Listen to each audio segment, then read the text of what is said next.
guys, and welcome back to the Watchtower with a healthy and rejuvenated host, DK.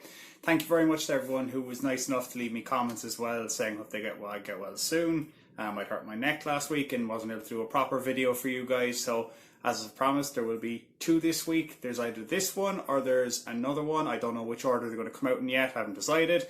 But what I'm looking at today is this, my Phylida Aquaterra GMT Homage. It's nice to see a GMT Homage that isn't a Rolex GMT. So it's a great watch, really is, absolute knockout. We're going to get into the review straight away, no messing about. Let's get to it. So guys, before I get into the review fully, I'm just going to ask anyone who's not subscribed already, if you do enjoy my content, please hit the subscribe button. And if you do like the video, just throw me a like, it does mean a lot.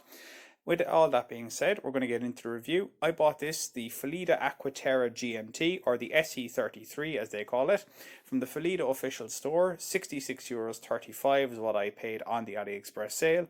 It arrived in this sort of simple black and red cardboard box, and to be honest I thought, oh no, maybe I've made a mistake buying this. Unbranded, nothing on it, and to be honest the contents are a bit sparse. You don't get a polishing cloth, you don't get a guarantee card, you don't really get anything with it but the watch. So as you can see inside, all you get is this little hang tag in cardboard. Nothing really on it. Just says Phylida, some Chinese, and the company name. But we don't care anyway, we're only really interested in the watch. So, with that being said, let's have a look. I opted for the black pinstripe variant. There's also a white pinstripe, which is quite nice. This is the Phylida SE33. The diameter on this one, AliExpress has it listed as 41 millimeters. I make it just over a little to that, maybe 42. 44 millimeters at the crown if you come across here, 48 millimeter lug tip to lug tip, so reasonably large without being excessive. 50 is my absolute limit. 13.5 millimeters thick, which is exactly as it was described on Ali. 20 millimeters lug width, tapering down to the bracelet 18 millimeters, and the weight with this one, all links included, is 157 grams. I removed 4 links for this one, and it fits my wrist at 7 inches, weighing in at 144 grams. Alright, so let's go through some of the stats, features and specifications on this watch. The dial itself is a pinstripe black dial covered with double dome sapphire glass. You can see that there. No anti-reflective coating on this one, unfortunately, so it does pick up quite a lot of shine.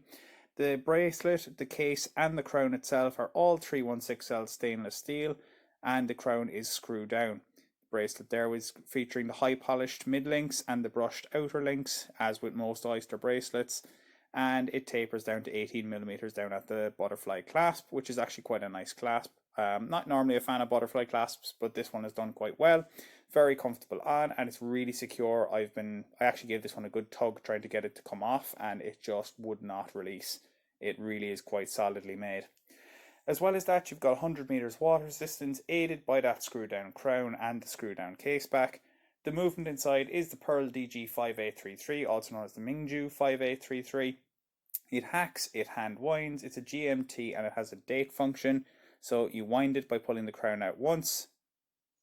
You change the the GMT hand by pulling it out a second time, and then you wind that towards yourself. To change the date, you simply wind away from yourself. And there we go, you can see the date wheel changing over there. And pull it out once more to get the hacking function to stop the second hand, and you can set it exactly to the correct time. Here we have it under our macro lens, so you can see there printed minute track along the outside, printed hour track in the odd numbers going in between those Lume deployed indices, Phylida logo at 12 o'clock with that red GMT hand. I went for the black pinstripe dial. If you go with the white variant, there is a blue GMT hand, I believe, or an orange one, I'm not quite sure. The framed date window at 3 o'clock and GMT in red along with automatic down there at 6. All in all, a fairly clean dial, even if it does have a lot of information on it. Here we have it out in some natural light there, guys. That Oyster bracelet with the polished mid links there showing up nicely in whatever sunlight we have in Ireland at the moment. That dial as well, it looks flat black, but again it is that pinstripe dial, which is quite nice. Again, there's a profile shot of it against my wrist. Raises up a little bit with that 13.5 millimeter thickness, nothing excessive. Shot of that unsigned crown there, and it's really nice. Got a lot of presence without being overly big. And for a sub €70 watch, you're actually getting decent lume. Again, it's BGW9 rather than C3 Super Luminova. I always prefer BGW9 because I prefer that ice blue colour. 2 minutes on the UV torch, 7 minutes of footage sped up, condensed down into about 30 seconds worth. You can see those hands are hanging on in there, that second hand sweeping around nicely. I do find it's a little hard at times to tell which hand of these is the GMT hand and which one is the normal hour hand. You can see there that I believe the GMT hand is pointing up at 12, the minute hand down there towards 20 past, and the hour hand part pointing at 11. So what are my likes and dislikes on this one? Well, first like anyways, the looks on this. I really like that black pinstripe dial. Really glad I went for this colorway rather than the white. Nothing wrong with the white, I just prefer this one, and especially with that red GMT hand. Really like the handset as well on this one, these sort of dolphin hands with the arrow pointer. The other thing I really like on this one is the fact that the accuracy on this Pearl DG5833 that came out of the box, like I haven't opened this one, I haven't adjusted it or anything, and I ran it over 5 days and checked it on my Watchtower app, and it's running at only minus 0.9 seconds a day. Not 9 seconds a day, 0.9 seconds a day. That is incredible. Also, the bracelet on this one is really nice. You get actual screw pin links and this really, really solid butterfly clasp. Very, very secure. Again, as I said earlier, I was pulling on this one to try and open it, to really just try to force it and see if I could break it open almost. No chance at all. This thing is robust. It does exactly what it's supposed to do, and it gives a very satisfying click as well when it secures, so you really do know. There we go. You have to give it a good push, but it really does give you a good security on your wrist. Also, it's different. It's not a Pagani or another type of Rolex GMT Master Homage. You don't see that many Omega Homages, and to be honest, I don't know why, because they're a great brand and they're really nice watches.